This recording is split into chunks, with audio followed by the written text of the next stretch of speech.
David. Ariel Reshef, our thanks to you again tonight. Also just in this evening, for the first time, ABC News obtaining the dramatic 911 call from a surviving student in the Idaho college murders, calling from the driveway and inside the home. Kana Whitworth on the case again tonight. Tonight, the frantic call for help. 911 location of your emergency. Something is happening. For the first time, we're hearing the 911 call from a surviving roommate nearly 8 hours after 4 students were stabbed to death in this home near the University of Idaho. Something happened in our house. We don't know what. What is the address of the emergency? 1122.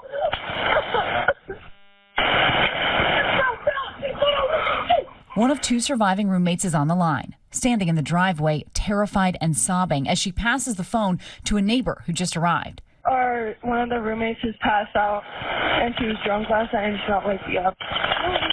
Okay. Oh, and they saw some man in their house last night. The roommate is then heard again, pleading with the dispatcher. Can I just tell you what happened pretty much? What is going on currently? Is someone passed out right now? I don't really know, but pretty much at 4 a.m. Okay, I need to know what's going on right now if someone is passed out. Can you find that out? Yeah, I'll come. Come on, Bethany, we gotta go check. But we have to. You can hear the young woman coaxing her roommate to go back into that house, and they do. Is she passed out?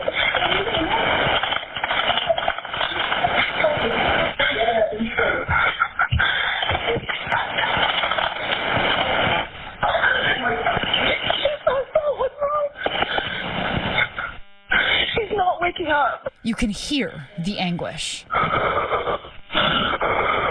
Xana Carnodal, her boyfriend Ethan Chapin, Kaylee Gonzalez, and best friend Madison Mogan were all gone.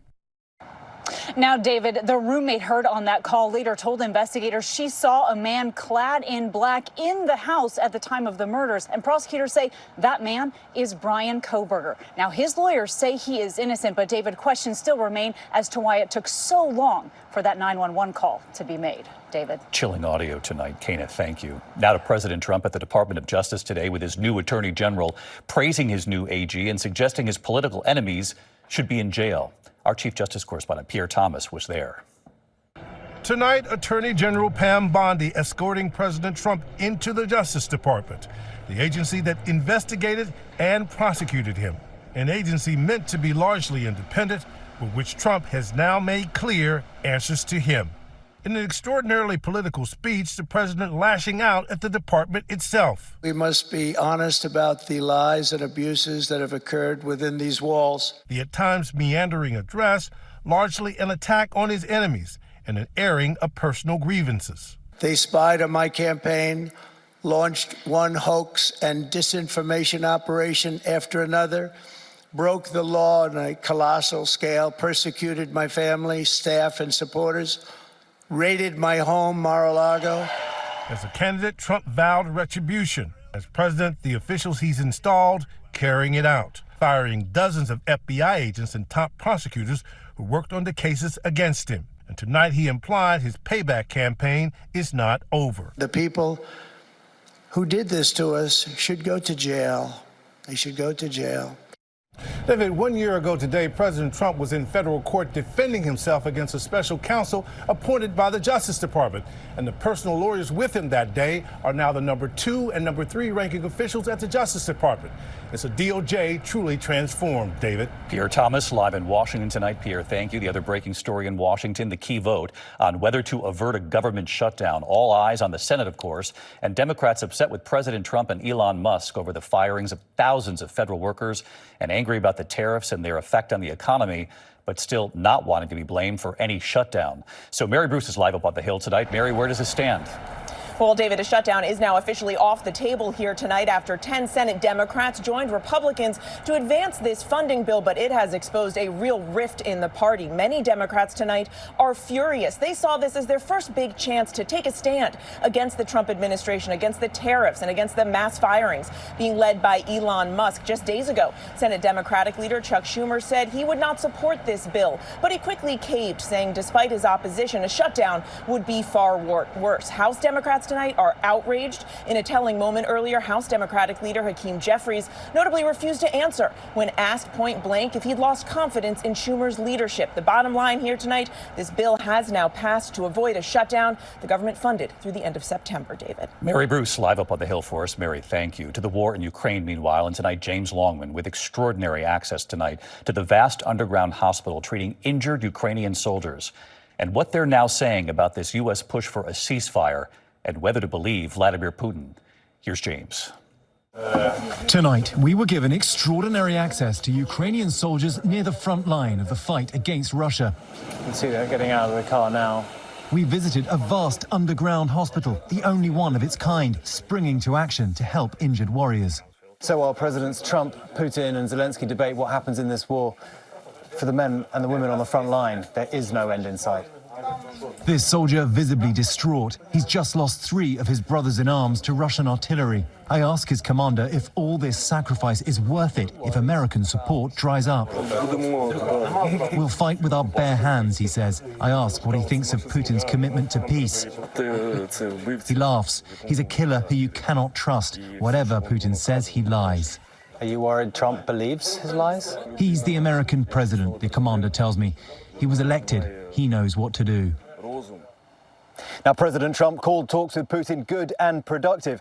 President Zelensky says he's just playing for time. David? James Longman with us from Ukraine. James, just extraordinary access. We thank you. When we come back tonight, the horrific and deadly scene on the interstate. The driver of a truck has been arrested tonight after a 17-vehicle pileup, and you'll see it here. The effort to get those 2 astronauts home. SpaceX will attempt to launch a rocket again to the International Space Station. We'll go live right after the break. Tonight, that effort to get to those 2 astronauts to bring them home after nearly a year left in space. Let's get right to Faith Abube at the Kennedy Space Center. Faith?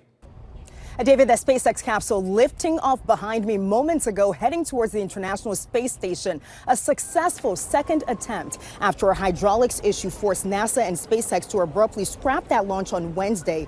This is a major step towards bringing home astronauts Sunny Williams and Butch Wilmore. NASA tells me the pair was never technically stranded. There was always a vehicle at the International Space Station to bring them back to Earth in case of an emergency. But NASA decided to leave them there to continue to do research. But tonight we're told the pair could be back here on Earth as soon as next Wednesday. David. Yeah, supposed to be 8 days, turned out to be nearly a year. Let's hope they come home soon. And you too, Faith. Faith, thank you. When we come back tonight, there's been a deadly crash on the interstate, a 17-vehicle pileup. A truck driver has been arrested. And stay tuned here because later the baby boom, the rare baby giraffe and the very rare baby leopard, both in the U.S., the caretakers tonight asking for your help. To the Index, and tonight a truck driver has been charged with DUI in a deadly 17-vehicle pileup in Austin, Texas. At least 5 people killed, 11 injured. Witnesses say the 18-wheeler plowed through vehicles for half a mile on I-35. When we come back here tonight, the baby boom, the endangered baby giraffe, and the very rare baby leopard. And you'll see them both right after the break. Finally tonight, the baby boom and the caretakers giving a baby giraffe and baby leopard their best chance. Our Persons of the Week. Tonight, the baby boom at 2 American zoos. The teams taking care of these rare and endangered babies. In Denver, Colorado, after 444 days, a long-awaited endangered reticulated giraffe calf born to mom, Bibi. Mother and baby together, bonding. Hi, David. Reese Falzer from the Denver Zoo Conservation Alliance. Our team is over the moon about this newest arrival, especially because reticulated giraffes are endangered, so this birth is incredibly important for the species as a whole. And tonight, she says you can help name the baby giraffe and support their nonprofit conservation efforts. For a $5 donation, you can choose from 3 names. Dag, in honor of the late giraffe researcher, Dr. Ann Innes Dag. Thorn, a favorite woody food for giraffes, they say. Or Kujali, meaning to care in Swahili. We're really excited for his public debut soon. We can't wait for guests to meet him.